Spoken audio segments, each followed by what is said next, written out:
Hello everyone. Before we start, make sure to like and subscribe to the channel, and leave a comment with where you're from and what time you're watching. My daughter Haley had just turned 3 that September, and we were still adjusting to life in this old house outside Stillwater. At 24, raising her alone felt overwhelming most days, especially after her dad disappeared 6 months earlier without even a goodbye text. We'd found this place through a coworker at Dollar General. 2 bedrooms, peeling white paint, sitting at the end of a gravel road about 2 miles from anybody else. The isolation didn't bother me much since the rent was only $400 a month, and there was a decent backyard surrounded by tall prairie grass and scraggly oak trees that creaked against the roof on windy nights. Most evenings followed the same routine.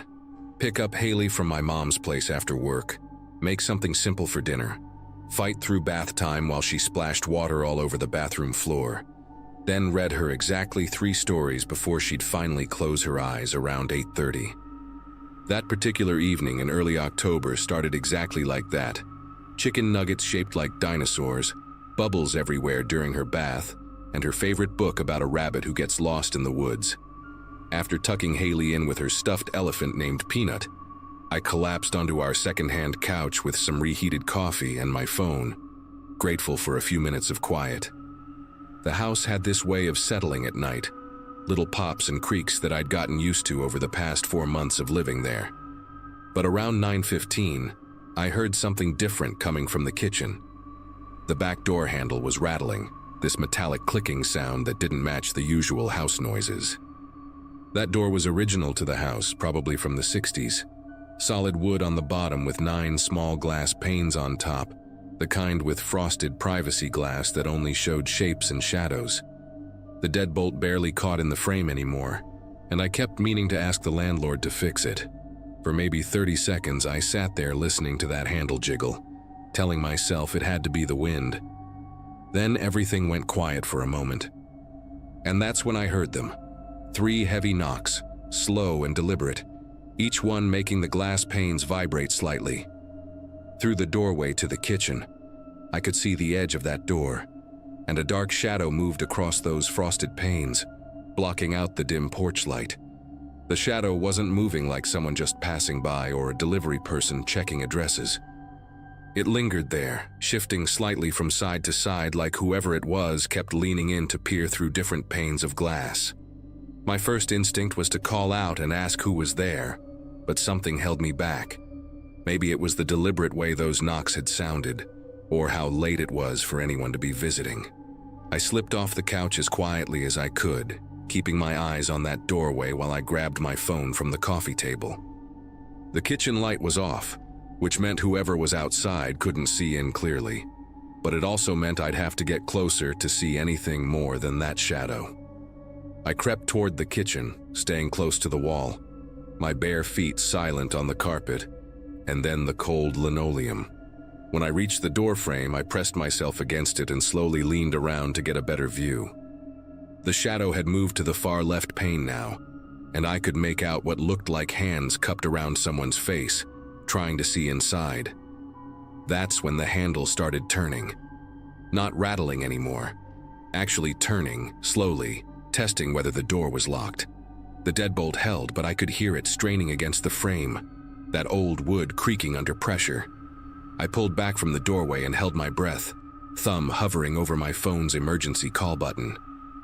The turning stopped, followed by silence that stretched for maybe 10 seconds. Then came a different sound, scratching like metal on wood, coming from lower on the door near the handle. Whoever was out there wasn't knocking anymore. They were working at something, and the systematic nature of those sounds made my chest tighten. I thought about Haley sleeping in her room just down the hall, completely unaware, clutching Peanut with her mouth slightly open the way she always slept. The scratching continued for another minute before stopping abruptly, and the shadow disappeared from the glass panes. But I didn't hear footsteps walking away on the wooden porch or crunching on the gravel path that led to our driveway. I stayed frozen against that wall for what must have been 5 minutes just listening. The refrigerator hummed its usual tune. The oak tree outside scraped against the roof, but nothing from the back porch. My mind raced through possibilities. Maybe it was someone drunk who got the wrong house, or teenagers playing a prank, though we lived too far out for random pranks. Then I remembered something that made my mouth go dry. The previous tenant, an older woman named Dolores, according to my landlord, had moved out suddenly after living here for years. He'd been vague about why, just said she needed to be closer to family. I'd found some of her mail still coming to the house, even some prescription bottles in the medicine cabinet that I'd thrown away. What if someone was looking for her, someone who didn't know she'd moved? Or worse, what if they did know and thought a young woman living alone would be an easier target? A soft thud from the side of the house snapped me back to the present. My bedroom window faced that direction, and it was cracked open about 2 inches to let in the cool night air. I backed away from the kitchen doorway and hurried down the hall, still trying to stay quiet. Phone clutched in my hand with 911 already typed but not called. I reached my bedroom door and slowly pushed it open, peering into the darkness. The window screen was moving slightly, pushed inward like something had pressed against it from outside. Through the gap under the raised window, I could hear breathing, slow, controlled breaths that definitely weren't wind. Someone was standing right outside my bedroom window, probably on the old wooden crate I'd left there from when I'd been trying to fix the gutter. The breathing continued, steady and patient, and then I heard fingers running along the screen, testing its edges, looking for a way to pop it out of the frame. Every instinct screamed at me to grab Haley and run, but run where? My car keys were on the kitchen counter right by that back door where this had all started. The front door was in the living room, but it led out to the same gravel driveway where this person could easily see us. I pressed call on my phone, turning the volume down as low as possible while the dispatcher answered. Whispering as quietly as I could, I gave our address, 4782 County Road 51, and explained someone was trying to break in. The dispatcher, a woman with a calm voice, told me deputies were on their way, but it would be at least 15 minutes given our location. 15 minutes. The fingers stopped moving along the screen and I heard the wooden crate creak as weight shifted on it. Then came a sound that nearly made me scream, the window itself being pushed up, slow and careful. I'd forgotten to lock it after opening it earlier, and now it was sliding up inch by inch, the old wood frame groaning softly. I backed out of the bedroom and rushed to Haley's room, scooping her up as gently as I could while she stayed deep in sleep. She mumbled something about pancakes but didn't wake up, her small body warm and limp in my arms. Carrying her and Peanut, I went to the bathroom, the only room in the house with a lock on the door, even if it was just a flimsy push-button one. I locked us in and sat on the closed toilet lid with Haley in my lap, rocking her slightly to keep her asleep while listening to every sound in the house.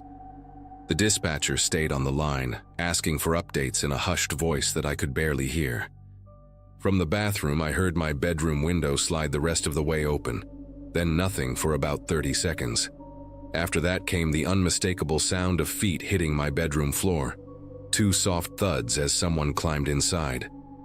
The footsteps were careful but not silent, work boots maybe, moving across my bedroom toward the hallway. They paused at my doorway, and I held Haley tighter, praying she wouldn't wake up and make any noise. The footsteps moved down the hall toward the kitchen, and I heard drawers being opened. Not ransacked, but searched through methodically. The silverware drawer rattled, then the junk drawer where I kept batteries and random screws.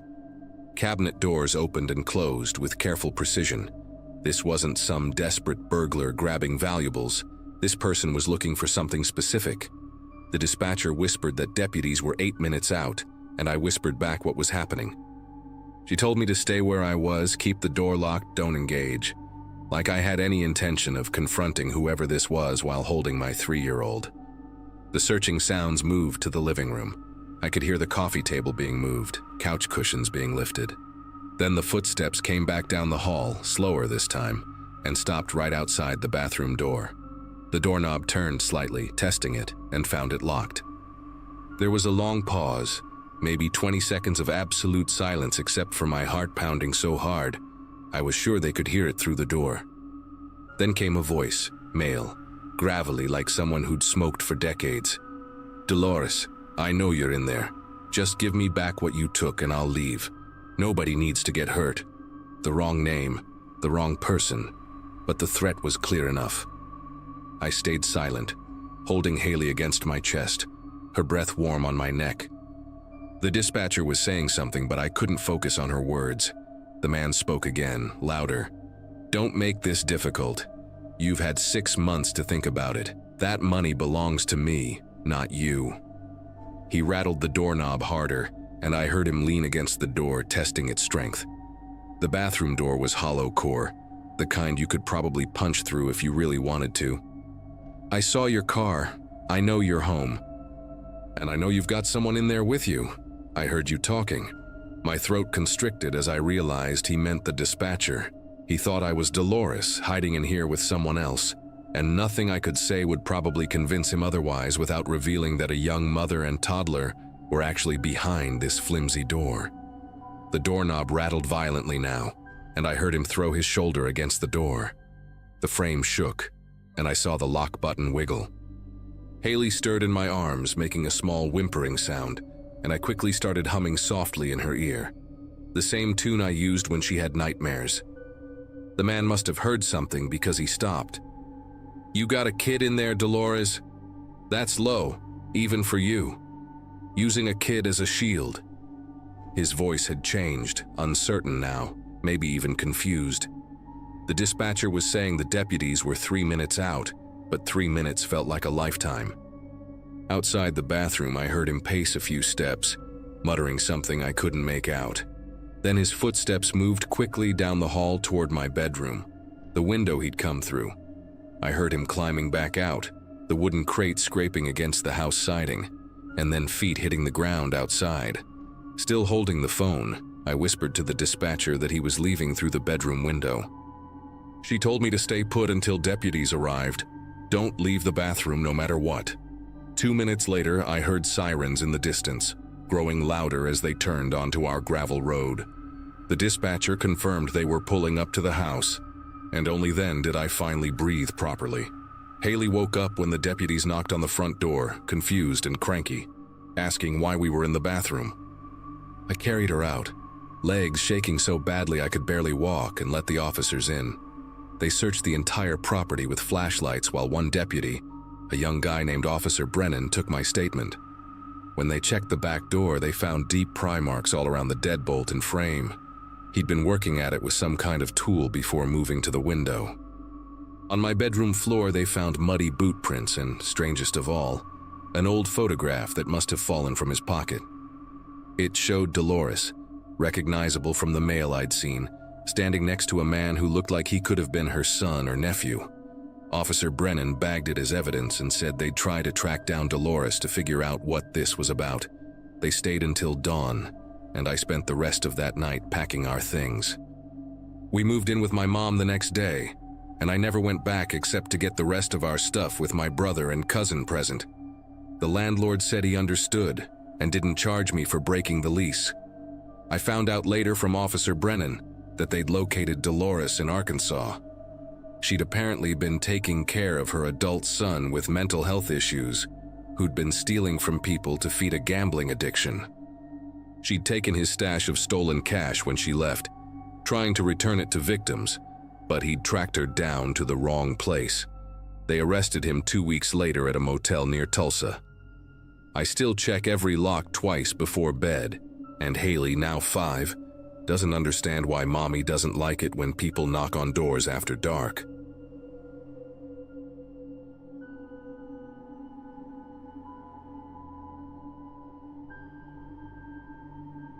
The farmhouse sat 40 miles outside Billings, surrounded by wheat fields that rippled like water whenever the wind blew hard enough. My parents had moved to Phoenix for Dad's arthritis, but kept the property as a rental, and since it was between tenants that June, they offered it to me while I worked on my senior thesis. Montana State felt a million miles away out there, which was exactly what I needed after 3 years of dorm life and lecture halls. The isolation wrapped around me like a blanket those first few weeks. Just the creaking bones of that old house, the whisper of wheat stalks, and old Mr. Garrison's pickup truck rattling past once a day on the gravel road. 12 acres of nothing but peace, with the nearest real neighbor a half-mile away. My laptop and a stack of research books took over the kitchen table, and I fell into a routine that felt almost meditative. My old bedroom on the second floor faced the backyard, where this massive oak tree threw shadows across the walls at night, like long fingers reaching for something.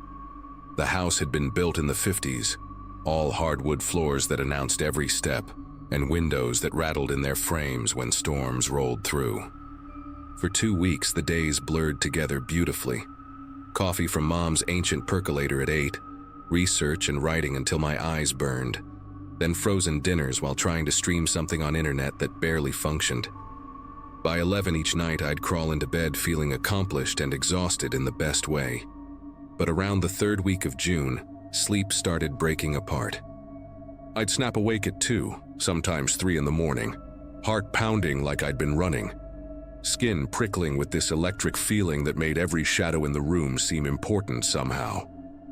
At first, I blamed the coffee, then the stress of my thesis deadline creeping closer.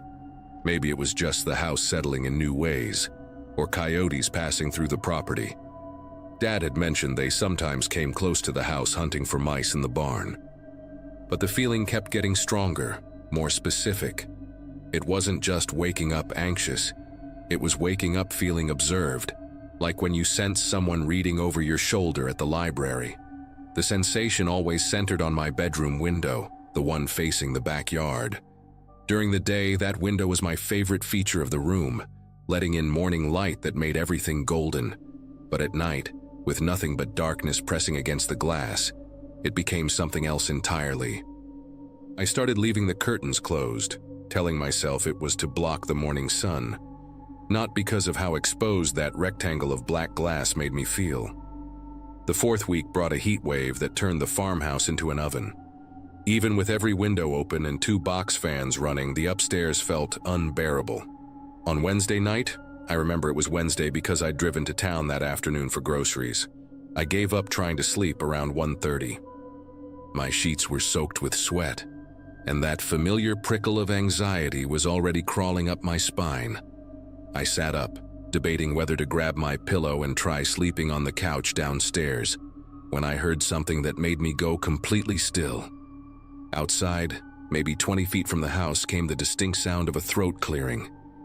Not a cough exactly, but that deliberate noise someone makes when they want you to know they're there. The sound was so casual, so human, that for a second I thought maybe Mr. Garrison had come by, though I couldn't imagine why he'd be in my backyard at this hour. I crept to the window, staying low, and peeked through the gap where the curtain didn't quite meet the wall. The moon was nearly full that night, casting everything in this silver-blue light that made the yard look like an old photograph. The oak tree's shadow stretched across the grass, and beyond that the wheat field began, stalks barely moving in the still air. Nothing seemed wrong at first glance. Then I saw him. A man stood at the edge of the property line, where the mowed grass met the wheat. He was facing my window, completely motionless, arms hanging loose at his sides. Even from the 2nd floor, I could tell he was tall, maybe 6'3" or 6'4", wearing what looked like work clothes, jeans and a light-colored shirt. His face was just a pale oval in the moonlight, but somehow I knew he was looking directly at me, even though I was hidden behind the curtain. We stayed like that for what felt like hours, but was probably only 30 seconds, me crouched by the window, him standing in my yard like he'd grown roots. Then he took a step forward. Just one step, slow and deliberate, like he was testing something. My whole body locked up, this primal fear flooding through me that made thinking impossible. He took another step, then another, moving toward the house with this strange, measured pace, like someone walking through water. When he reached the oak tree about 15 feet from the house, he stopped. His head tilted back slightly, and I realized he was looking up at my window more directly now. That's when I noticed the cigarette. The orange glow appeared suddenly as he took a drag, illuminating his face for just a second. I couldn't make out features clearly, but I saw enough. Hollow cheeks, deep-set eyes, and something wrong with his mouth, like he was smiling but only with one side of his face. He stood there smoking, never moving except to raise and lower the cigarette, keeping his eyes fixed on my window the entire time. My phone was on the nightstand, just 5 feet away, but moving meant risking him seeing me. I tried to control my breathing, these shallow little gasps that made my chest ache, while my mind raced through options. Call 911, run downstairs and lock myself in the bathroom, get to my car keys in the kitchen. Every plan seemed to end with me having to move, to reveal that I was awake and watching him. The cigarette glowed brighter as he took a long drag, and then he did something that made bile rise in my throat. He waved. Not a friendly wave, but this slow, deliberate movement of his hand, back and forth like he was cleaning a window.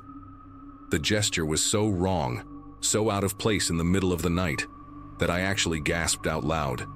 His head snapped toward the sound immediately, that lopsided smile stretching wider. He knew exactly where I was. He'd known the whole time. The spell broke and I scrambled backward, grabbing my phone and punching in 911 with fingers that wouldn't work right. The dispatcher's voice sounded impossibly calm as I whispered that someone was in my yard, that I needed help now, please. He's just standing there watching me. She kept asking questions. Was I safe? Was the house locked? Could I describe the person? While I crawled to the hallway, staying below the window line. Through the thin walls, I heard something that made my situation so much worse. Footsteps on the wooden porch below, slow and heavy, testing each board like he was savoring the sound. The doorknob to the back door rattled once, twice, then stopped. I heard him walking around the house, pausing at each window, and I realized with sick certainty that I hadn't checked any of the locks before going to bed. The dispatcher was saying units were on their way, 15 minutes out, but 15 minutes felt like a lifetime when I could hear him trying the front door now, the knob turning easily in his hand. The door didn't open though. By pure luck, I'd thrown the deadbolt after bringing in groceries that afternoon, something I rarely remembered to do. The doorknob stopped rattling, followed by silence so complete I could hear my own heartbeat in my ears. Then came a sound that turned my insides to water, the scrape of metal on metal. He was working on the lock, and from the purposeful rhythm of the sounds, he knew what he was doing. I pressed myself against the hallway wall, whispering to the dispatcher that he was trying to break in, that I needed to hide.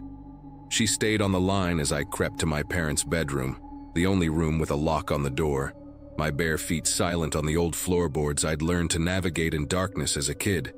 Just as I reached for the doorknob, I heard the distinctive click of the deadbolt turning. The front door creaked open slowly, and heavy footsteps entered my house. He wasn't trying to be quiet anymore. The footsteps moved through the living room with confidence, pausing occasionally like he was examining things. I heard drawers opening in the kitchen, the refrigerator door, then the squeak of the stairs as he began climbing to the second floor. Each step was deliberate, taking his time, and between the footfalls I could hear him breathing, this raspy, excited sound like he'd been running. The dispatcher kept telling me to stay calm, to lock the door, help was coming, but her voice felt distant and useless. The footsteps reached the landing and turned toward my bedroom first. Through the thin door I heard him enter my room, the bed creaking as he sat down, then stood again. He was looking for me, checking the closet, even looking under the bed from the sounds of it. Then his footsteps moved back to the hallway, and I watched the strip of light under the door as his shadow passed by, heading to the bathroom, then the guest room, systematically checking each space. Finally, his shadow stopped directly in front of my parents' bedroom door. The doorknob turned slowly, meeting the resistance of the lock. Silence for a moment, then a soft laugh, not quite normal, more like air being forced through clenched teeth. He knocked, 3 gentle taps like he was visiting a friend. "I saw you watching me," he said, and his voice was worse than I'd imagined, smooth and conversational, with this underlying wheeze like damaged lungs. "That's rude, you know, watching people." Another knock, harder this time. The dispatcher was practically shouting in my ear that units were 2 minutes out, but I couldn't respond, couldn't move, couldn't do anything but stare at that door handle as it jiggled violently. Then everything went quiet again. His shadow moved away from the door and I heard him walk back toward the stairs, but he didn't go down. Instead, he sat on the top step. I knew that particular creak from years of sneaking in after curfew. He was waiting, and somehow that was worse than if he'd kept trying to get in. Sirens finally pierced the night, growing louder as they turned onto the gravel road. The man stood immediately, taking the stairs 3 at a time from the sound of it, his boots thundering through the house. The back door slammed so hard that something fell in the kitchen and shattered. Through the bedroom window, I saw him sprint across the yard, that tall figure moving with surprising speed toward the wheat field. He paused at the property line, turning back to look at the house one more time as red and blue lights flooded the driveway. Then he disappeared into the wheat, the stalk swallowing him like he'd never existed at all. The police found me 20 minutes later, still locked in that bedroom, still clutching the phone. They searched for hours with dogs and flashlights, but all they found were boot prints in the dirt and 5 cigarette butts arranged in a perfect line beneath my bedroom window, like he'd been there multiple nights, watching, waiting for the right moment. I left that same morning, threw everything in my car while the cops were still processing the scene, stayed with a friend in Bozeman for the rest of the summer and never went back to that farmhouse alone. The police never caught him. They increased patrols in the area for a few weeks, told me he was probably some drifter who'd moved on, but I knew better. 2 months later, my parents sold the property to a developer who turned it into 3 suburban lots.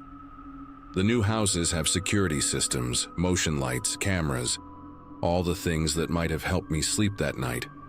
Sometimes I Google the address, looking at the street view of those modern homes where our farmhouse used to stand. The oak tree is gone too, cleared for a swimming pool. But I know if I drove out there at night, if I stood where my bedroom window used to be, I'd still feel him watching from somewhere in the darkness, patient as a spider, waiting for another window, another person to notice him standing in their yard.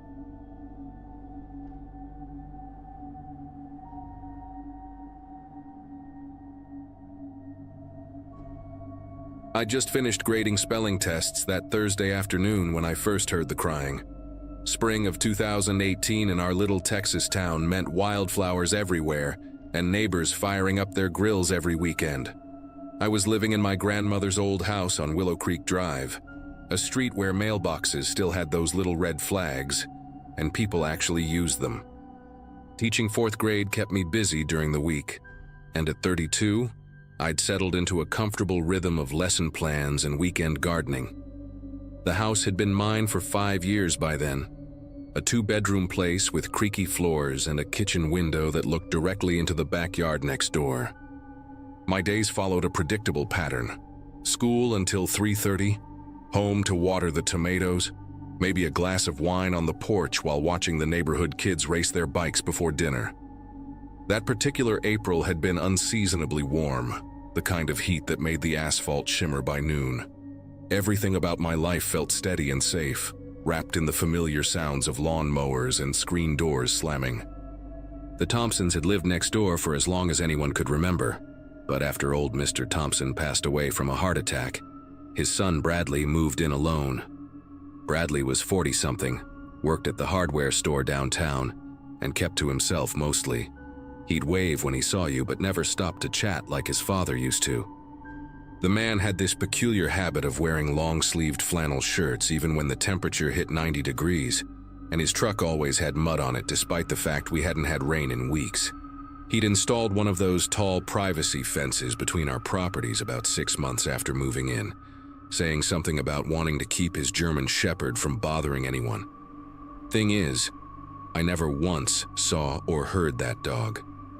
What really struck me as odd was how he'd completely renovated the old garden shed in his backyard. I could hear power tools running for weeks, sometimes until 2 in the morning. When I asked him about it once while getting my mail, he just said he was turning it into a workshop for woodworking projects, then quickly went inside his house before I could respond. It was a Thursday evening, around 6 o'clock. when I first heard something that made me stop washing dishes and listen.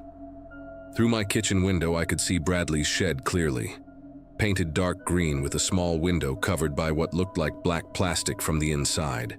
The sound was faint, almost like a wounded animal, but there was something distinctly human about it.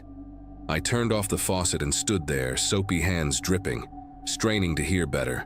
The crying, because that's what it was, I realized, came in short bursts, muffled and desperate. My first thought was maybe Bradley had hurt himself working with his tools, but his truck wasn't even in the driveway. The sound stopped after a minute or so, and I convinced myself it must have been a cat. We had plenty of strays in the neighborhood, and they could make ungodly noises when they fought or got stuck somewhere. Still, something about the rhythm of those cries stuck with me. I dried my hands and went out to my backyard, pretending to check on my tomato plants while really trying to get a better angle on that shed. The next few days, I found myself listening more carefully whenever I was home. Friday passed without incident, but on Saturday morning, while I was spreading mulch in my flower beds, I heard it again. This time it was louder, more distinct, definitely human, definitely distressed. The shed was maybe 30 feet from where I knelt in the dirt, and those sounds were coming from inside it. Bradley's truck was in the driveway this time, and I could see him through his kitchen window, calmly making breakfast like nothing was wrong. The crying turned into what sounded like someone trying to speak through a gag or covering, words I couldn't make out, but desperate in tone. My mouth went completely dry, and I realized I'd been holding my breath. When Bradley suddenly looked up from his stove and stared straight at me through his window, I quickly looked away and focused on my gardening. But my mind was racing. Who keeps someone in a shed?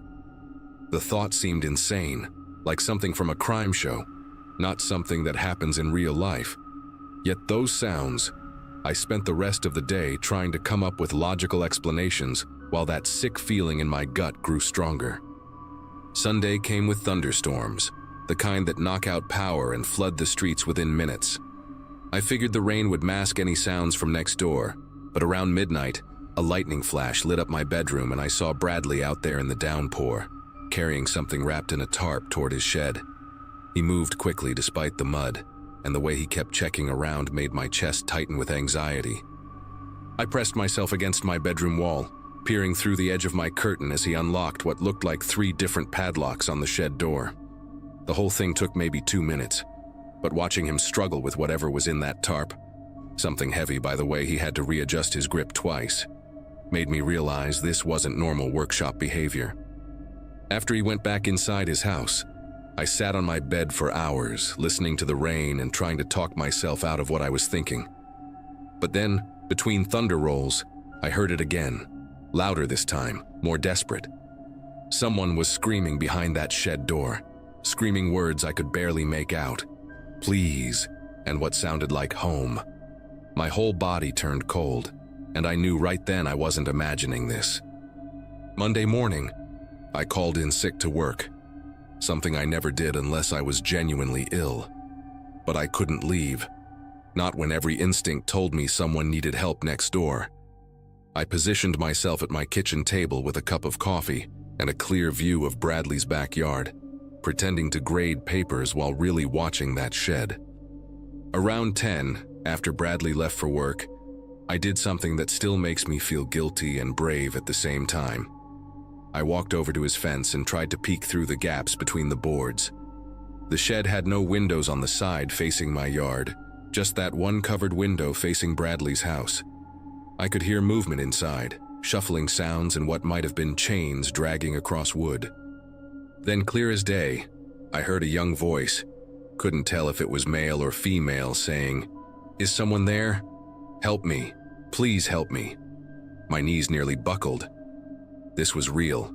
This was happening, and someone was being held prisoner 15 feet from where I ate breakfast every morning.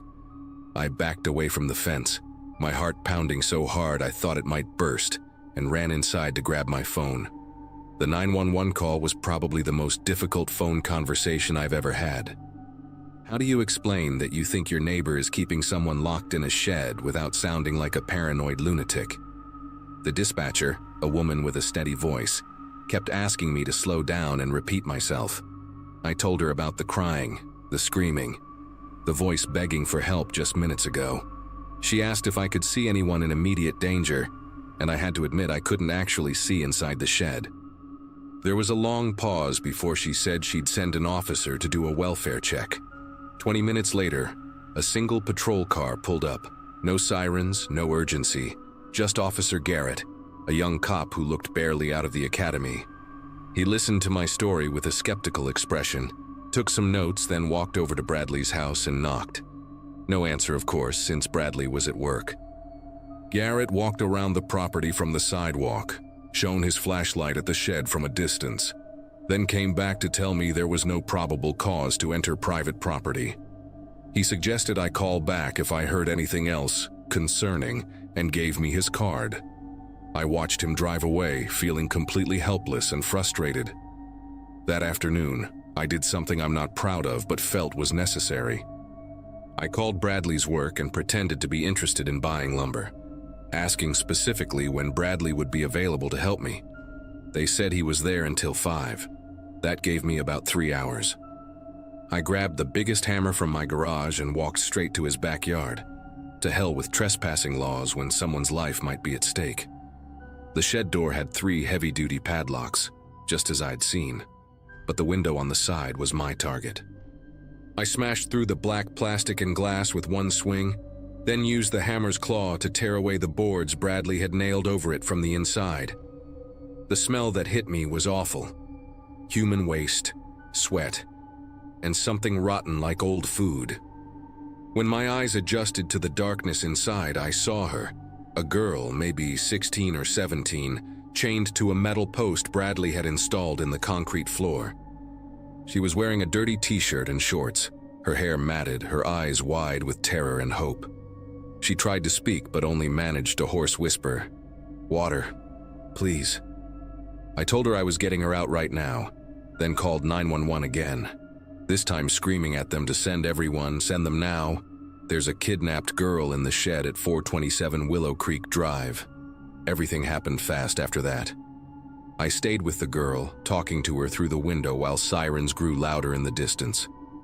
Her name was Ashley, and she'd run away from a foster home in Oklahoma 3 weeks ago. Bradley had offered her a ride at a truck stop, said he knew a place she could stay for a few nights, get a meal and figure things out. She'd been in that shed for 18 days. 18 days of him bringing her water and gas station food twice a day, telling her that nobody was looking for her, that foster kids disappeared all the time and no one cared. She showed me the bucket in the corner, the thin mattress on the floor, the notebook where she'd been scratching marks to count the days. When the police arrived, 3 cars, then 5, then the whole street was flashing red and blue. They had to use bolt cutters on the chains. The EMTs wrapped Ashley in one of those silver emergency blankets, and she grabbed my hand before they put her in the ambulance, squeezing it so tight I could feel every bone. "You saved my life," she whispered, and I just nodded because I couldn't speak through the tears. The image of her being wheeled away on that stretcher, finally safe, is something I'll never forget. Bradley arrived home from work right as they were putting up crime scene tape around his property. I'll never forget the look on his face when he saw the police cars, the ambulance, the shed door hanging open with investigators taking photographs inside. He didn't run or fight. He just stood there by his truck, shoulders sagging like he knew it was over. They arrested him right there on his driveway while half the neighborhood watched from their yards. As they put him in the patrol car, he looked straight at me and his expression wasn't angry or threatening. It was almost relieved, like he was tired of carrying the weight of what he'd done. The detective told me later that Bradley confessed to everything during questioning. He'd been planning it for months, specifically targeting runaways because he thought no one would miss them. The soundproofing he'd installed wasn't perfect, but it would have been good enough if I hadn't been paying attention.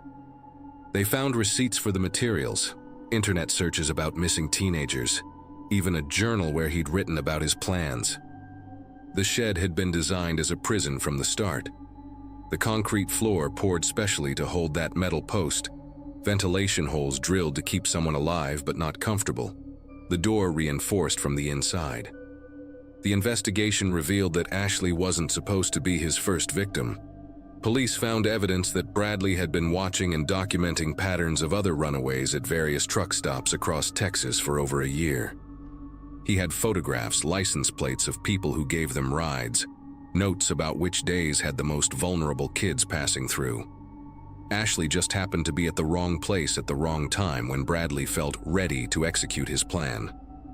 What haunts me most is that he told investigators he chose our neighborhood specifically because it was quiet, full of people who minded their own business, and his father's reputation would protect him from suspicion. He was right about almost everything, except he didn't count on me being a teacher, trained to notice when something's wrong with a young person, even when I couldn't see them. The prosecutors said my 911 calls, especially the second one, saved Ashley's life. Bradley had been growing frustrated with her resistance, and his journal entries from those final days suggested he was considering ending the situation soon. Those were his actual words, like she was a problem to solve instead of a human being. Ashley recovered physically within a few months, though I know the emotional scars will last much longer. She sent me a letter 6 months later from her new placement, a group home in Colorado that specializes in helping trafficked and abused teens. She said she was learning to trust again, taking online classes to catch up on school, and had adopted a rescue cat named Warrior. We still exchange Christmas cards, and last year she sent me a photo from her high school graduation. Bradley got 40 years in federal prison for kidnapping and false imprisonment, though he'll be eligible for parole in 25. I moved out of that house 2 months after it happened, not because I was scared, but because I couldn't stop staring at that empty shed. Couldn't stop wondering what would have happened if I'd called the police after the very first time I heard crying. The new owners tore it down immediately, planted a garden where it used to stand. Sometimes I drive by the old neighborhood, and it looks exactly the same as before, peaceful and quiet. But I know better now. I pay attention to things others might dismiss, trust my instincts when something doesn't feel right. And I'll never again assume that terrible things can't happen just because the street looks safe and the neighbors wave hello.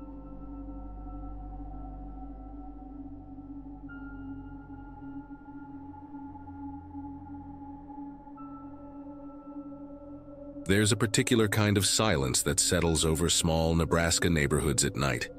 The kind where you can hear a dog barking 3 blocks away, or a garage door opening down the street.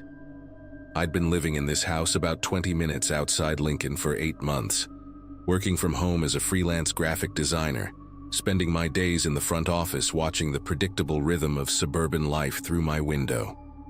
The mailman at noon, kids getting off the school bus at 3:30, sprinklers turning on at dusk. Everything had its schedule, its pattern, its comfortable predictability. The house next door belonged to Walter Hutchinson, a man probably in his late 60s who existed more as a ghost than an actual neighbor. During my entire time living there, I'd spotted him maybe 3 times total. Always at dawn when he'd shuffle out to check his mail wearing this faded blue windbreaker with reflective strips that caught the streetlight just before sunrise. He moved like someone who didn't want to be noticed, quick and purposeful, never making eye contact or acknowledging anyone's existence. It was mid-February when I first noticed Walter's basement light clicking on in the middle of the night. My bedroom window faced his house, and around 2 or 3 a.m. this harsh fluorescent glow would suddenly flood through my blinds, bright enough to wake me from deep sleep. Initially, I didn't think much of it. Insomnia hits everyone differently, and maybe the old guy liked to tinker with projects when he couldn't sleep. But after a couple of weeks, something started bothering me about the whole situation. Walter's beat-up Ford truck hadn't moved from his driveway in what seemed like forever. Dead leaves had accumulated in thick drifts around the tires, and the windshield was covered in that yellowish-green pollen that comes with early spring. His lawn had transformed into a jungle, the grass reaching almost knee-height, full of dandelions and wild growth that would have driven any self-respecting homeowner crazy. The mailbox was stuffed to capacity, with catalogs and envelopes scattered on the ground beneath it, like nobody had touched them in weeks. What really got under my skin was the randomness of it all. Some nights the light would stay on for 4, maybe 5 hours straight, and I'd drift in and out of sleep with that glow bleeding through my window. Other nights, it would flicker on for just 10 or 15 minutes before plunging back into darkness. I started keeping a notebook by my bed, jotting down the times just to see if there was any logic to it. 2:47 a.m. on Monday, 3:15 a.m. on Tuesday, nothing Wednesday, then 1:23 a.m. on Friday. No pattern whatsoever. The strangest part was that I never saw any other lights in the house. Not the kitchen, not the living room, not even the porch light when he'd supposedly be going down to the basement. Just that single rectangular window glowing like some kind of beacon in the night, casting long shadows across his overgrown yard. By the third week of this, I couldn't ignore how wrong everything felt. Walter's house looked abandoned in every way except for that basement light. Spiderwebs had formed across his front door, thick and undisturbed. A package from Amazon had been sitting on his porch for at least 10 days. The cardboard warped from rain and sun. Even his garbage bins hadn't been moved to the curb in over a month. I knew because I'd been paying attention, watching from my office window during the day, trying to catch any sign of life. The neighbors on the other side, the Johnsons, mentioned they hadn't seen Walter either when I casually brought it up while getting my mail, but nobody seemed particularly concerned. "He's always been odd," Mrs. Johnson said, shrugging like this was just Walter being Walter. "Keeps to himself, you know how some people are." That Friday night I decided I'd had enough of the mystery.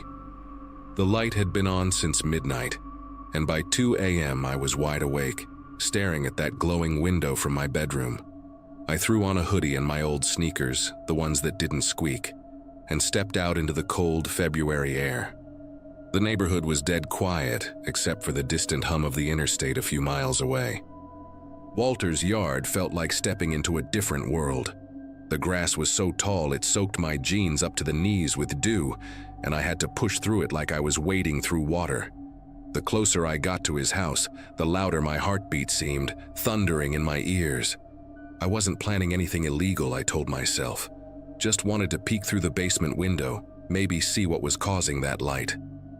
The window sat at ground level, one of those narrow rectangular ones that most basements have, and it was cracked open about an inch, letting out a thin line of bright white light and the faint sound of something I couldn't quite identify. Maybe a fan or some kind of machinery. I crouched down next to the window, my knees sinking into the wet earth, and tried to angle myself to see inside without being too obvious. The glass was dirty, covered in spots of mud and dust, but through the grime I could make out part of the basement. What I saw made my whole body go rigid. The walls were covered, absolutely covered, in photographs.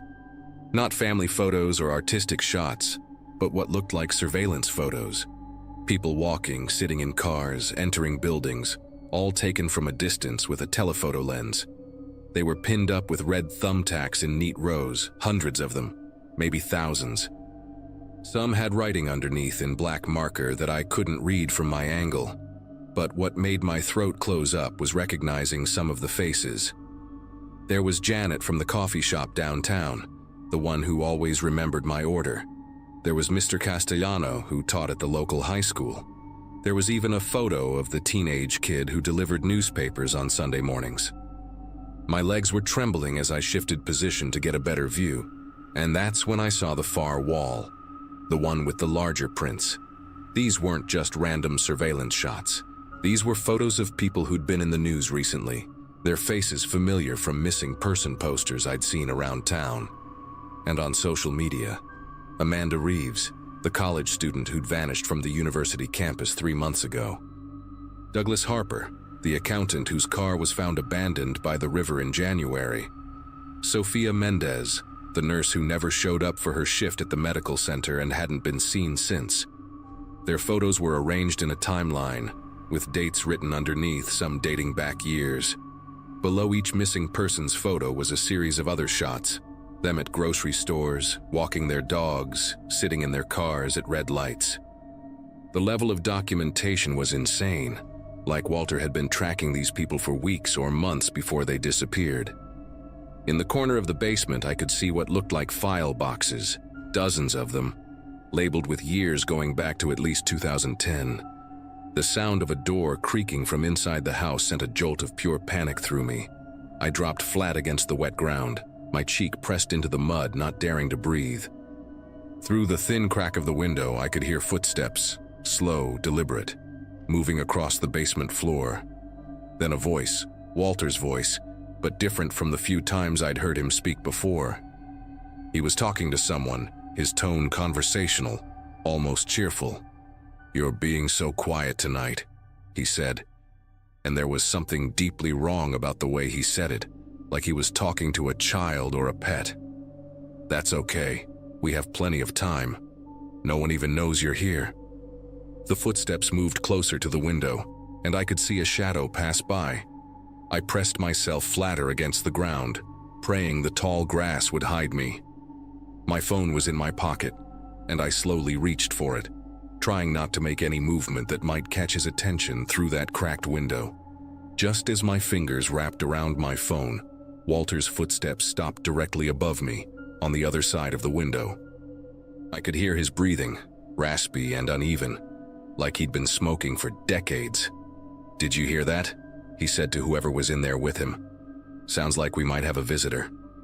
My entire body locked up, muscles so tense they hurt. Through the tiny gap, I could see his feet in worn brown slippers standing maybe 2 feet from the window. He stood there for what felt like hours but was probably only 30 seconds, then walked away, his voice getting fainter. No, probably just a raccoon. They've been getting into everything since nobody's been cutting this grass." I waited until I couldn't hear him anymore, then slowly, painfully slowly, started crawling backward through the grass. Every movement felt like it took forever, every rustle of the grass sounding like an explosion in the quiet night. I made it back to the property line, then to my yard, my clothes soaked and covered in mud. Once inside my house, I locked every door, checked every window, and called 911 with shaking fingers. The dispatcher sounded skeptical at first. A concerned neighbor reporting suspicious activity isn't exactly high priority. But when I mentioned the missing person's photos, Amanda Reeves specifically, her tone changed completely. "Officers are on their way. Stay in your home and keep your doors locked." Within 15 minutes, the street was flooded with police cars. No sirens, but lights flashing, reflecting off every house on the block. I watched from my window as they surrounded Walter's house, and then heard them through a megaphone asking him to come out. For 10 minutes, nothing happened. Then they broke down the door. The shouting that followed was intense but brief, and I saw them bring Walter out in handcuffs, his blue windbreaker still on, his face completely calm like he'd been expecting this. He looked directly at my window as they put him in the patrol car, and the expression on his face wasn't anger. It was disappointment, like I'd ruined something he'd been working on for a very long time. The next few hours were a blur of police interviews and evidence collection. They found Amanda Reeves in a soundproofed room Walter had built in a corner of the basement, behind a false wall. She was alive, dehydrated and traumatized, but alive, and had been there for 6 days. The other missing people weren't as fortunate. The police found remains buried in various locations throughout the county, based on detailed maps Walter had kept in those file boxes. Turned out he'd been doing this for 13 years, selecting people who fit specific criteria he'd written out in notebooks they recovered.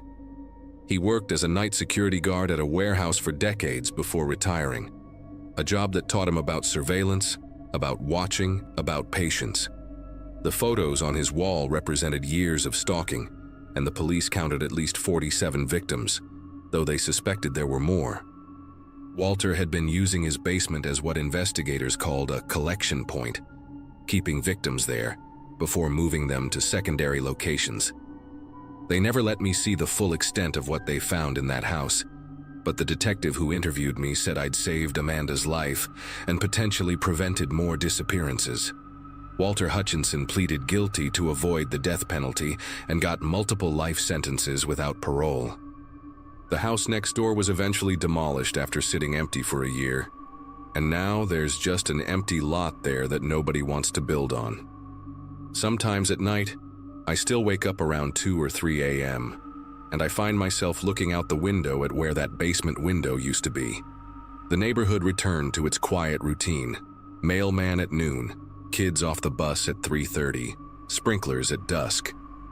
But I can't forget Walter's voice that night, talking to Amanda in the basement, or the way he looked at me as they drove him away. I've thought about moving, but somehow staying feels like bearing witness to what happened here, making sure people remember. Because the scariest part wasn't discovering what Walter was doing. It was realizing he'd been doing it for over a decade, while we all lived our normal lives right next door, never suspecting that our boring, quiet neighborhood was hiding something so evil.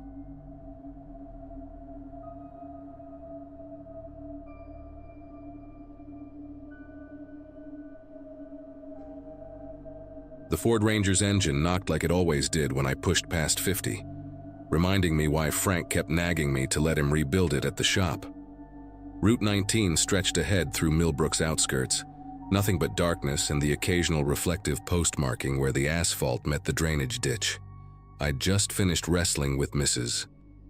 Crawford's Buick transmission for the past 6 hours, grease still caked under my fingernails, despite scrubbing them raw with that orange pumice soap. The radio crackled with static between stations. You could never get decent reception once you passed the Dawson farm. November nights in West Virginia had a particular weight to them, cold seeping through the truck's worn weather stripping, making me crank the heater that only worked on the highest setting.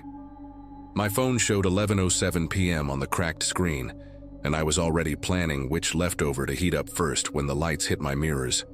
Red and blue, alternating in that pattern that makes your chest tighten even when you know you've done nothing wrong. The cruiser appeared out of nowhere. I hadn't seen headlights behind me for the last 10 miles.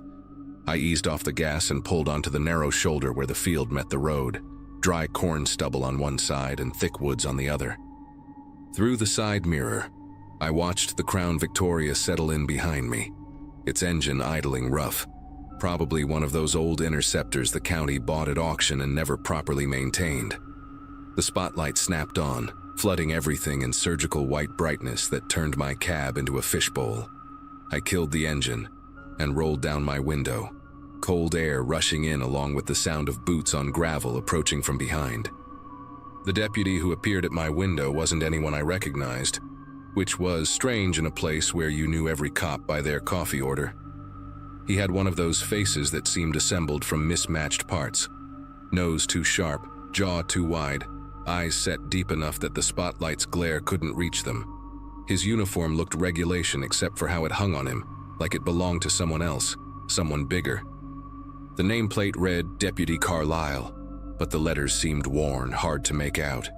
He leaned down, bringing with him the smell of cigarettes and something else, something chemical like antifreeze or formaldehyde. His flashlight beam hit my face, then swept through the cab's interior, lingering on my toolbox in the passenger footwell. The work invoices scattered on the dash, finally settling on my hands, gripping the steering wheel. "License and registration," he said, but his voice had this quality to it, like he was reading lines he'd memorized but didn't quite understand. I reached for my wallet, moving slow and deliberate the way my dad taught me, announcing each movement. The deputy watched my hands with an intensity that made the hair on my neck prickle. When I handed over my documents, his fingers were ice cold despite the thick gloves he wore, and he held my license up to his flashlight for what felt like a full minute, studying it like he was memorizing every detail. "Your taillight's out," he finally said, still staring at my ID. "Going to need you to step out of the vehicle so we can take a look at it together." The way he said "together" made my mouth go dry. I knew for a fact both taillights were working. I'd checked them myself that morning when I'd done the routine maintenance on the truck. Frank was particular about his employees maintaining their vehicles, said it was bad advertising for a mechanic to drive around with broken lights or squealing brakes. "Deputy, I'm sure they're both working fine," I said, keeping my voice level despite the crawling sensation working its way up my spine. "I can show you from here if you'd like." He tapped my license against the window frame, a rhythmic sound that seemed too loud in the quiet night. Each tap left a small mark on the glass, and I noticed his wedding ring was on the wrong hand, worn on his right ring finger instead of the left. "Need you to step out," he repeated, and this time his free hand moved to rest on his service weapon. Not threatening exactly, but deliberate enough to make the message clear. The woods beside us were silent. No insects, no wind through the trees, like everything was holding its breath. I unbuckled my seatbelt slowly, and that's when I saw it in the side mirror. There was someone else in the cruiser's passenger seat. Just a shadow, really. But definitely there, not moving, just watching. The gravel crunched under my boots as I stepped out, and immediately Deputy Carlisle positioned himself between me and my truck door, close enough that I could see the stubble on his neck was growing in strange patches, like a bad skin graft. "Walk to the back," he instructed, gesturing with his flashlight toward my truck bed. As we moved, I noticed the cruiser's license plate was covered in mud, deliberately it seemed, and the unit number on the side was partially scraped off. We stopped at the tailgate, and I could clearly see both lights glowing red in the reflection off the cruiser's hood. "See, Deputy? They're both working." He stood there for a moment, flashlight beam dancing between the perfectly functional taillights, then turned to me with this expression that wasn't quite a smile. "No, that one's definitely out," he said, pointing to the left light that was clearly illuminated. "You need to come sit in my vehicle while I write this up." Department policy for safety violations. Every instinct I had was screaming at me to run, but where would I go? Miles of empty road in either direction, thick woods on both sides, and this deputy with his hand still casual on his weapon. "I'd rather wait by my truck if that's all right," I said, pulling out my phone. "Let me just call my roommate to let him know I'll be late." The screen wouldn't turn on, completely dead even though it had been at 40% when I left the shop. Carlisle noticed and made this sound in his throat, not quite a laugh. "No need for calls. This'll just take a minute." He stepped closer, and I could smell that chemical odor again, stronger now, making my eyes water. "Protocol says you need to sit in the cruiser. Don't make this difficult." Behind him, that shadow in his passenger seat shifted slightly, and I caught a glimpse of what looked like hair, long and tangled, pressed against the window. "I know my rights," I said, taking a step backward toward my truck. "I don't have to sit in your vehicle for a traffic citation." Something changed in his posture then, a stillness that reminded me of a snake before it strikes. He pulled his radio from his belt, but when he pressed the button, no static came through. No dispatcher response. The thing wasn't even turned on. "Unit 12 requesting backup at mile marker 37, he said into the dead radio, his eyes never leaving mine. Driver being non-compliant. He clipped it back to his belt like he'd actually spoken to someone, then said in this flat, emotionless voice, "Sir, I'm going to ask you one more time. Get in the cruiser." The spotlight from his car suddenly went out, plunging us into darkness except for his flashlight beam. And in that moment of adjustment, I heard car doors opening. Not just his, but multiple doors, like there were more vehicles I couldn't see. I didn't wait to find out who or what was coming out of those cars. I bolted toward my truck, yanking the door handle just as Carlisle's hand grabbed my shoulder. His grip was impossibly strong, fingers digging in through my jacket, but I twisted hard and felt the fabric tear as I pulled free.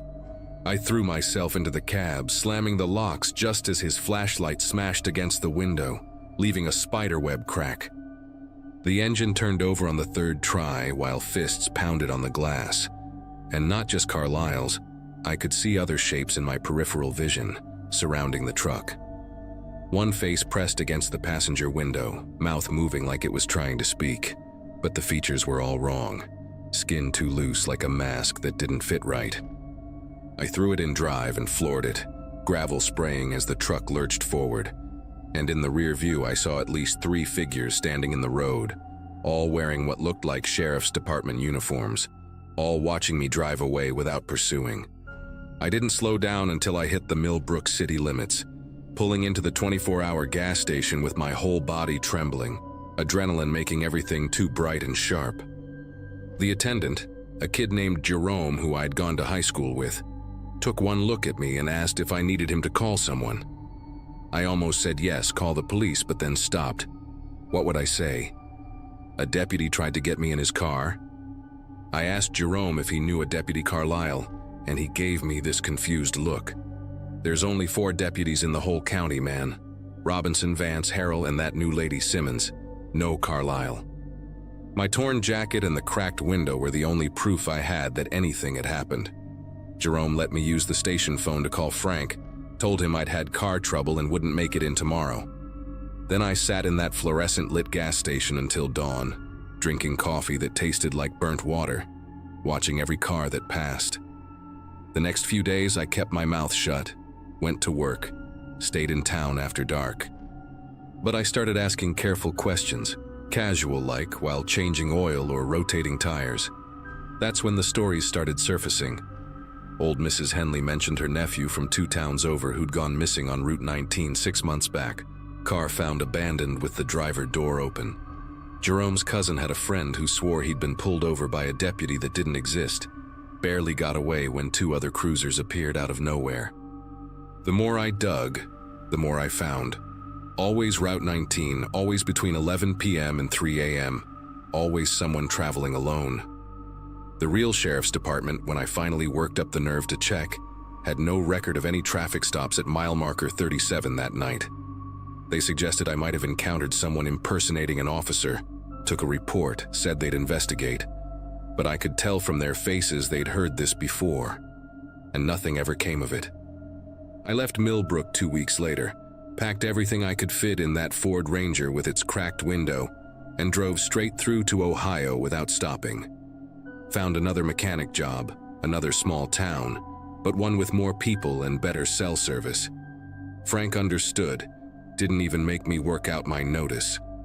Before I left, Jerome pulled me aside at the gas station and handed me a folder. Inside were newspaper clippings he'd been collecting, going back 3 years. Missing persons reports, abandoned vehicles, all connected to that stretch of Route 19. The last clipping was from just 2 days after my encounter. A traveling salesman from Maryland, last seen heading through Millbrook around midnight. His car was found the next morning at mile marker 37. Driver door open, both taillights working perfectly. They never found him, just like the others. I still check the West Virginia news sometimes, looking for updates, but deep down I know the truth. Whatever's happening on Route 19, it's still happening. And the real horror is that someone, somewhere, knows exactly what it is.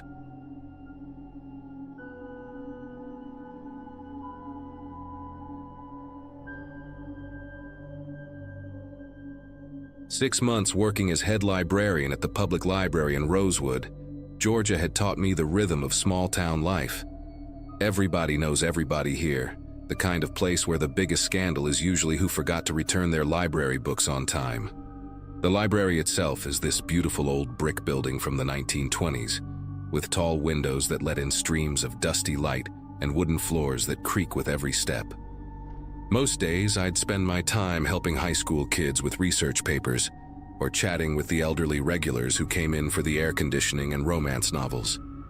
Mrs. Eloise would bring me tomatoes from her garden, and old Mr. Hutchins would fall asleep in the biography section every Friday afternoon like clockwork. It was peaceful, predictable, exactly what I needed after the chaos of Atlanta. The town had maybe 3,000 people, 2 traffic lights, and 1 main street where everyone did their shopping. The city council had finally approved renovations for the library's basement after years of water damage complaints. We needed to clear out decades of accumulated junk before the contractors could start work the following Monday. I volunteered to handle it myself because I wanted to catalog everything properly. There could be town history down there worth preserving. The basement was this maze of metal shelving units packed with donation boxes nobody had touched since the 80s, old equipment covered in dust sheets, and stacks of yellowing newspapers tied with twine. The air was thick with that musty smell of old paper and mildew. Behind a wall of moldy encyclopedias that practically disintegrated when I moved them, I found 3 cardboard boxes sealed with heavy-duty packing tape that had turned yellow and brittle with age. Someone had written "Property of Rosewood PD, do not destroy" across the top in faded black marker. My curiosity got the better of me. The tape practically crumbled when I cut through it with my box cutter. Inside the first box were manila folders, dozens of them, each one containing what looked like missing person reports. The paper was that old government-issue beige color, typewritten with actual typewriter keys that left indentations you could feel with your fingers. Names, dates, photographs paperclipped to the corners. People who had vanished from Rosewood going back to the 1960s. What caught my attention wasn't just the number of files, but how each one was stamped closed in red ink, with no resolution notes, no follow-up reports, nothing to indicate what happened to these people. Just name after name: Louise Carpenter, age 23, disappeared May 1967. Robert Nguyen, age 45, disappeared October 1973. Teenage kids, middle-aged parents, elderly folks, no pattern to the ages or backgrounds. The second and third boxes contained more of the same. By my count, there were 78 missing person cases, all from Rosewood and the surrounding county, all marked closed without any explanation. The most recent file was from 2008, a woman named Maria Vasquez who worked at the local grocery store. I actually remembered when she supposedly moved away suddenly to care for a sick relative in California. That's what everyone said anyway. But here was her file, reported missing by her landlord when she didn't pay rent. Her car found abandoned on Route 42. The responding officer's notes mentioned blood on the driver's seat, but the case was closed 2 days later with no further investigation documented. I spent the next 3 hours photographing every single page with my phone. The battery died twice, and I had to run upstairs to charge it at my desk, terrified someone would come down and find me with these files. My mind kept racing. How could a town this small have so many missing people without anyone talking about it? We had a weekly newspaper, town meetings, gossipy neighbors who knew when you changed your curtains. But 78 people gone, and nobody ever mentioned it.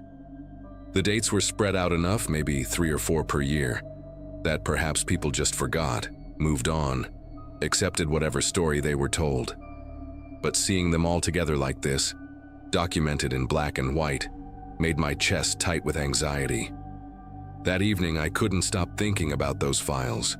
I made the mistake of going to see Chief Coleman at the police station. He'd always been friendly when I'd seen him around town. Mid-50s, coached Little League. The type who'd help you change a flat tire. The station was just a small building next to the post office. Only 4 officers total for the whole town. When I told him about the boxes, showed him a few photos on my phone, his whole demeanor changed. His jaw clenched, and he leaned back in his chair, studying me with this calculating look I'd never seen before. "Those records are sealed for a reason," he said slowly, each word deliberate. "Some things are better left buried. Delete those photos, return the boxes to where you found them, and forget you ever saw them, for your own good." The way he said it wasn't threatening exactly, but it made every hair on my arm stand up. I didn't delete the photos. Instead, I went home to my little rental house on Sycamore Lane and uploaded everything to 3 different cloud services. Then I started researching the names from the files. Most led to dead ends. No social media, no obituaries, no mentions in other towns. But a few had family members still looking for them. I found a Facebook group called Missing Voices of North Georgia, where a woman named Beverly was still posting about her sister Louise Carpenter every year on the anniversary of her disappearance. The same Louise from the 1967 file. Beverly lived just 2 hours away in Marietta. I sent her a private message, attached the photos of her sister's file, and asked if she wanted to meet. She responded within minutes. "How did you get this? I've been trying to get information from Rosewood PD for 40 years. That's when the black SUV appeared. The first night, Wednesday, I noticed it parked across from my house around 10 p.m. when I was closing the living room curtains. Government plates, tinted windows so dark you couldn't see inside. It was still there when I checked at midnight, at 3 a.m. when I got up for water, and gone by sunrise. Thursday night, same thing, except this time it was parked 1 house down. By Friday, it was right in front of my mailbox. I tried taking a photo of the license plate, but they'd covered it with mud. Deliberately, just enough to obscure the numbers, but not enough to look suspicious to anyone passing by. I knew they wanted me to see them, to know I was being watched. The message was clear without anyone saying a word. Saturday morning, I met Beverly at a diner in Dahlonega, halfway between Rosewood and Marietta. She was in her 70s, thin and sharp-eyed, carrying a worn folder full of her own research about Louise. Her hands trembled when she saw the police file photos on my phone. They told us she ran off with some boy, she whispered, voice cracking. Said she'd been seeing someone secretly. My parents believed them, but I knew Louise. She was planning to start nursing school that fall, had already bought her textbooks. Beverly showed me letters she'd written to the FBI, the state police, even the governor's office over the years. Every single one had been redirected back to Rosewood PD, who always gave the same response. Case closed, no evidence of foul play. She told me about other families she'd connected with over the years, all with missing relatives from the Rosewood area, all given similar excuses. What Beverly said next made my mouth go dry. Her nephew was a state trooper, and he'd done some unofficial digging for her about 5 years earlier. He'd found property records showing that the Rosewood Police Department owned 16 acres of undeveloped land about 8 miles outside town, purchased in 1962. The land had no buildings, no stated purpose, just thick woods and a single dirt access road. But satellite images from Google Earth showed regular tire tracks leading in and out, and what looked like disturbed earth in several areas, patches where the vegetation grew differently. When he tried to access the property to investigate further, he was pulled over by Chief Coleman himself and told his career would be over if he ever came back to Rosewood. He'd transferred to a different county the next week and refused to talk about it anymore, even to Beverly. I gave Beverly copies of all the files I'd photographed. We agreed she'd share them with the other families, while I tried to find a journalist who might investigate. But when I got home that afternoon, my front door was standing wide open. Nothing was stolen, nothing destroyed, but everything had been touched. Every book on my shelves was pulled out exactly 1 inch. Every picture frame was turned to face the wall. My kitchen drawers were all open precisely halfway. Even my bed sheets were folded down in a perfect triangle, like in a hotel. The precision of it was worse than if they'd ransacked the place. They wanted me to know they'd been through everything, that they could enter whenever they wanted. I found my laptop in the refrigerator, still running, with a sticky note on the screen that just said, "Stop." My phone, which I'd left charging in the bedroom, was now in the bathroom sink, displaying a photo I hadn't taken, a picture of me at the diner with Beverly, shot from a distance through the window. That night, I packed everything important and drove to my cousin's house in Tennessee. I didn't tell anyone in Rosewood I was leaving, just never showed up to work Monday morning. I later heard they said I had a family emergency, then that I'd had a nervous breakdown, and eventually that I'd taken a job elsewhere. The same kind of stories they'd probably told about those 78 missing people. I sent all the files to 3 different news outlets and the FBI field office in Atlanta, but nothing ever came of it. Beverly called me once to say 2 other families had received visits from Rosewood police, warning them about spreading false information. She was scared but determined to keep fighting. I still check the news for Rosewood sometimes, waiting for the story to break, for someone to investigate that 16 acres of woods. But small towns keep their secrets, and sometimes the people sworn to protect and serve are the ones making sure those secrets stay buried.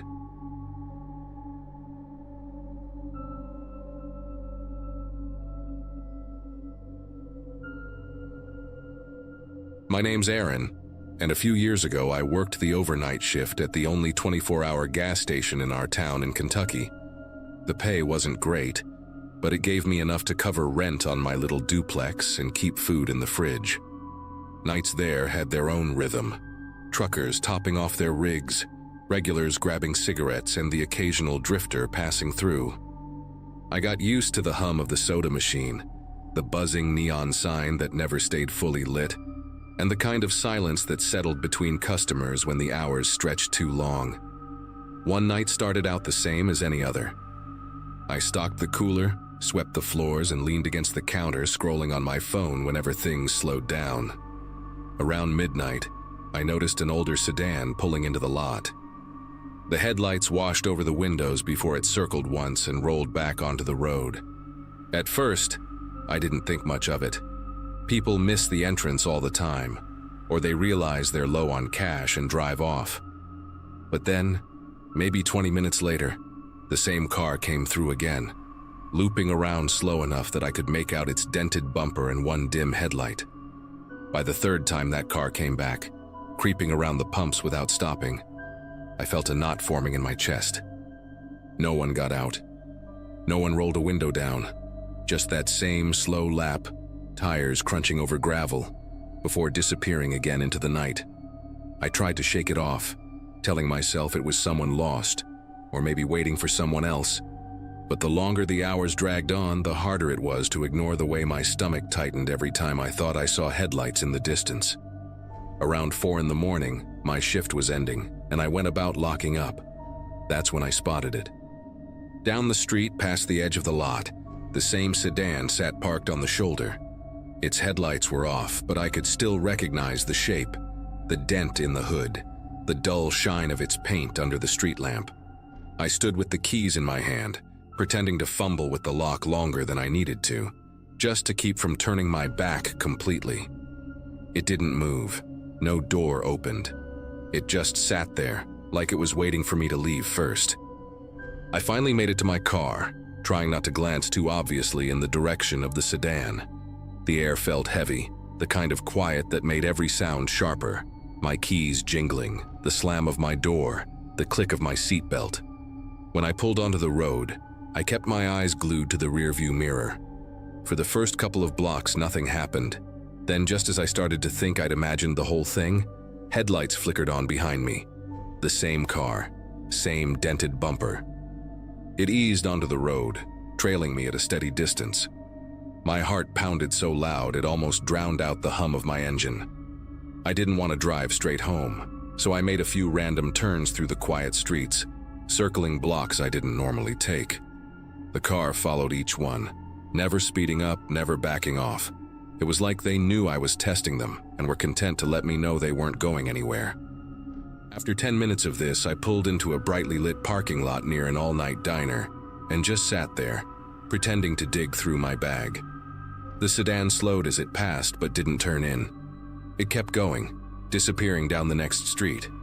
When I finally got home, it was already past 5. I barely slept, every little sound outside pulling me back awake. The next morning, I thought maybe I'd worked myself up over nothing, that whoever it was had just been messing around or drunk. But when I showed up for my next shift, one of the officers from the local police department came into the store. He leaned on the counter, asked if I'd seen a certain car the night before, and described it down to the dent in the hood. My throat went dry. I told him everything, how it circled 3 times, then sat parked down the street. The officer nodded like he wasn't surprised. He said they'd found the car abandoned near the edge of town, doors unlocked. Inside, there were rolls of duct tape, a pack of zip ties, and a pair of gloves shoved into the glove box. He didn't say much else, just told me to be careful walking to my car and to call if I noticed anything strange again. I stood behind that counter long after he left, staring at the pumps in the empty lot beyond, trying to wrap my head around how close I might have come to being someone's target that night. The rest of that week felt unreal. Every time headlights appeared in the distance, I caught myself holding my breath. Customers came and went like always, but I couldn't shake the image of that car sitting in the dark, waiting. Even walking through the aisles of the gas station gave me a strange awareness. How isolated the place really was after midnight. How long it would take anyone to notice if something happened to me. I stopped wearing headphones, stopped stepping outside to smoke on breaks. I kept every door locked and the phone close at hand. A couple of nights later, another officer came by and asked if anyone had approached me in the parking lot. I said no, and he explained that the vehicle had been reported stolen. They never found the person who had been driving it. That detail rattled me worse than anything else. The thought that someone out there, Someone who had circled me over and over, was still walking around free, made it hard to concentrate on even the simplest tasks. Every face that came into the store became a question mark I couldn't answer. After that, I changed routines. I started parking my car right under the brightest light in the lot and asked a coworker to stay on the phone with me until I was safely inside. For weeks, I couldn't stop running through possibilities in my head. Was it a robbery that never happened? Something worse? Did they just get spooked when they realized the police were nearby? None of it added up, and not knowing became its own kind of weight I carried into every shift. People in town whispered about it for a while, but eventually, like most things, the talk faded. I never saw that sedan again, but I also never worked another overnight alone. To this day, when someone asks why I quit the gas station, I don't say much. I just tell them the truth in the simplest way I can. Once you've had someone circle you like prey, and then find out what they had waiting in the car, you stop pretending those long, quiet nights are harmless. You start seeing the dark for what it really is, a cover for people you'd rather never meet.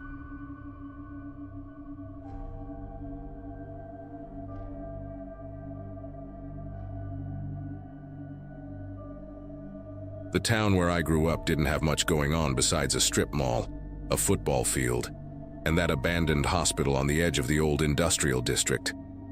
Everyone had their own stories about it, but most were just recycled rumors, flickering lights in the windows, strange noises after dark, someone swearing they saw a figure in a white gown through the third-floor glass.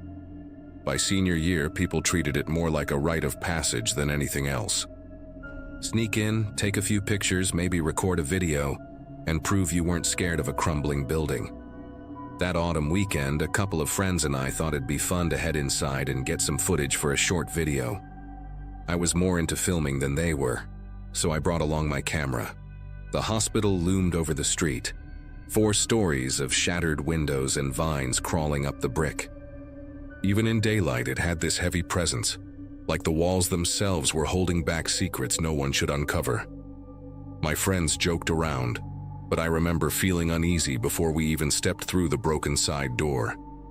The inside reeked of mold and something sharper, maybe old chemicals soaked into the walls, paint peeled in long strips, hanging down like dead skin. Every step echoed way too loudly, as if the place was hollow, amplifying even the smallest sound. We wandered through hallways lined with rusted gurneys, graffiti covering the tiles. My friends mostly stuck together on the main floor, but I wanted better shots, so I drifted further, drawn to the stairwell that led down to the basement. The light there was weaker, my flashlight beam shaking across the walls as I went down. The basement was worse than I expected. Water pooled in corners, and the ceiling pipes dripped steadily, like a metronome ticking away the silence. That's where I found them. Dozens of patient files scattered across the damp concrete, their folders swollen with water damage. What made me stop wasn't just that they were left there, but that every single one had a red stamp across the cover. Deceased. I flipped through several, and something about them felt wrong. The patients had died in different years, but somehow all of them were listed as having died on the same exact day of the calendar. The deeper I dug into those files, the heavier the air felt. One folder belonged to a man in his 60s, another to a teenager, yet both had deceased stamped across the same day of the same month. I shuffled through at least a dozen before realizing they all matched. It didn't make sense. Different years, different circumstances, but the identical date repeated over and over. The hairs on my arms stood straight as I tried to convince myself it was some clerical error, maybe a lazy administrator reusing a stamp. Still, the thought of it lingered in my head like a riddle I wasn't supposed to solve. I remember hearing my friends laughing faintly upstairs, their voices bouncing through the pipes, but down there it sounded warped, almost muffled. The further I stood among those files, the more I felt like I shouldn't be down there at all. My flashlight flickered, and for a split second I thought I saw movement at the far end of the hallway. Just a shift of shadow, nothing I could define. My instinct told me to leave, but instead I crouched and stuffed one of the folders into my backpack. I wanted proof, something I could show them later so they'd believe me. When we left the hospital, the sun had already dipped low, turning the sky a dim orange. My friends were still joking, calling the trip a bust because nothing dramatic had happened. I didn't mention the files. It felt personal, like if I talked about it too soon, it would lose its weight or sound like I was making it up. We piled into my old sedan, and I tossed my camera bag onto the passenger seat, glancing back once at the hospital. For a moment, I swear I saw a light flicker in one of the basement windows, even though there hadn't been power there in decades. That night, after dropping everyone off, I parked outside my house and sat in the driveway, scrolling through the footage. The camera had captured everything: the graffiti, the dripping pipes, and finally those patient files. Watching it back made the whole thing feel worse, like the basement had swallowed sound differently than I remembered. I left the bag locked inside the car, figuring I'd edit the clips the next day. When I came out the following morning, the driver's side door was cracked open. My wallet was still there, my backpack untouched. The only thing missing was the camera. I tore the car apart, searching every corner, thinking maybe I'd misplaced it or left it with one of my friends. But the bag was right where I'd left it, only the camera was gone. No shattered glass, no sign of forced entry, almost like whoever took it knew exactly what they were looking for. My neighbors didn't report seeing anything, and none of the other cars on the street had been touched. Out of everything inside, only the camera had vanished. The weirdest part was that the folder I'd stuffed in my backpack was still there. I pulled it out, the paper warped and damp, the red deceased stamp bleeding faintly through the cover. Holding it made me uneasy in a way I can't explain, like the file wasn't supposed to exist outside that basement. I thought about bringing it to school, showing my friends, but something about the missing footage made me hesitate. If someone went out of their way to take the camera, maybe they didn't want that evidence seen again. A couple of days later, I worked up the courage to open the folder one last time. The details blurred together, hard to read through the water stains, but the death date was still clear. That's when I noticed something I'd missed. The signature at the bottom wasn't from a doctor or nurse, but from someone listed simply as attending. No name, no credentials, just that word repeated on every file. I shoved the folder back into my drawer, and to this day I haven't looked at it again. I never got the camera back. I reported the theft, but the police shrugged, said it was probably kids or someone looking to pawn electronics. But I know better. Someone broke into my car, skipped over cash and personal stuff, and took only the one thing holding proof of what I'd found. I can't prove it, but part of me is convinced that whatever secrets were buried in that hospital are meant to stay buried. The folder is still hidden in my closet, and sometimes late at night, I wonder if keeping it was the worst mistake I ever made.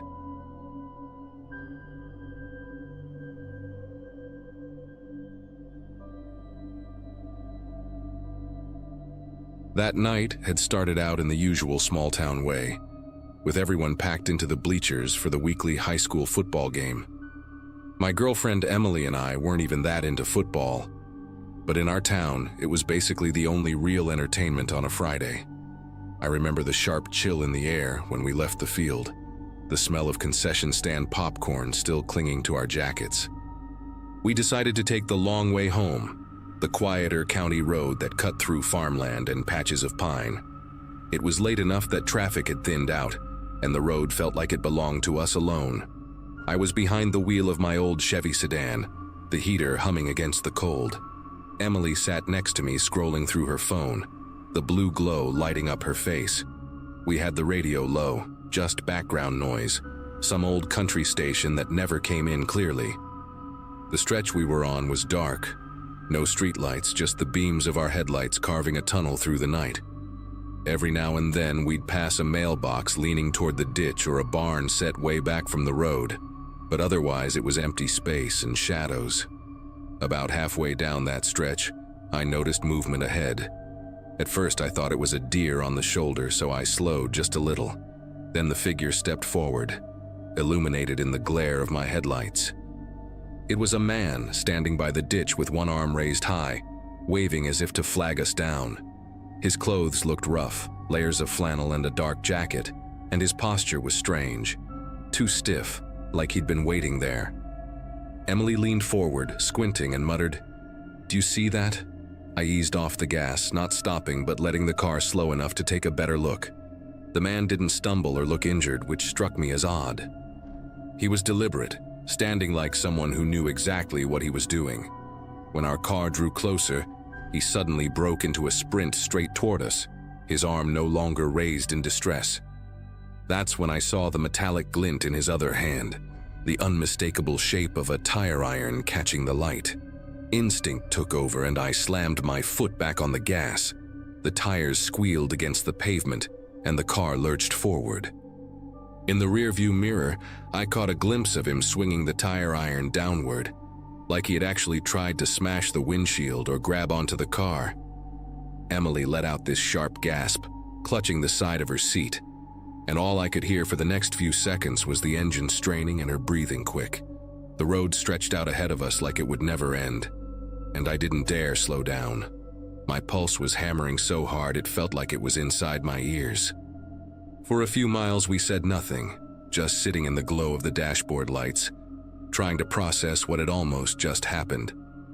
Emily finally broke the silence, her voice tight, asking if I thought we should call the sheriff's office. At first, I wasn't even sure what I had seen. Had I overreacted? Maybe he wasn't running at us? But the memory of that metal in his hand, catching our headlights, left no doubt. This wasn't someone broken down on the side of the road. This was someone lying in wait. We pulled into the first gas station that still had its lights on and parked near the front door under the buzzing fluorescence. I got out, legs shaky, and walked inside to ask if I could use their landline since cell service in that area was spotty. The cashier, an older guy with a long gray beard and a name tag that read Dennis, listened as I explained what had happened.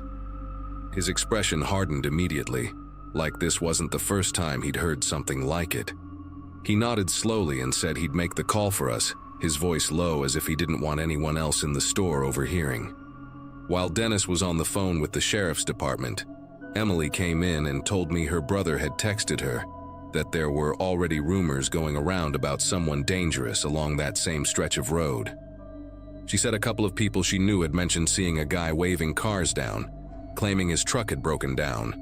The difference was, in those stories, he'd supposedly gotten closer before anyone noticed the weapon.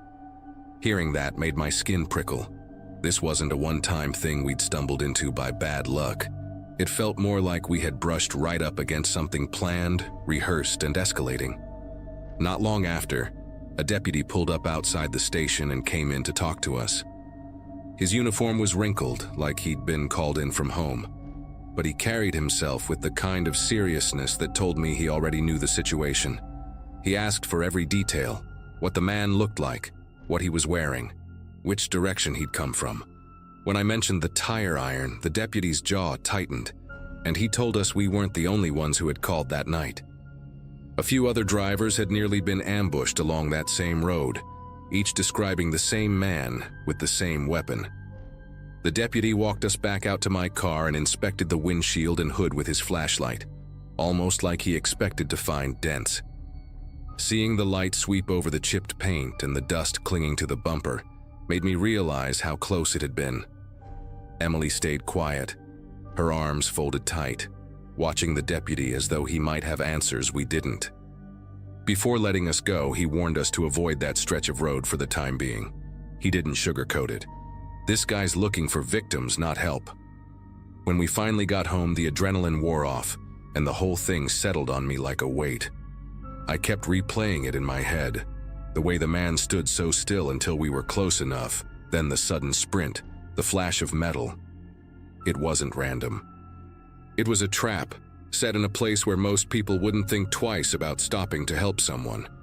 What scared me most wasn't just what almost happened to us, but the thought of who might not have been lucky enough to hit the gas in time. To this day, I don't know if the deputies ever caught the man. I never saw anything about it in the local paper, and nobody in town brought it up after a week or two. Life just moved on like it does in small towns. But for me, that stretch of road never looked the same again. Even now, when I pass by an empty shoulder at night, my foot hovers over the accelerator, and I catch myself scanning the darkness for movement, half expecting someone to step out of the ditch, waving me down with one hand and hiding something dangerous in the other.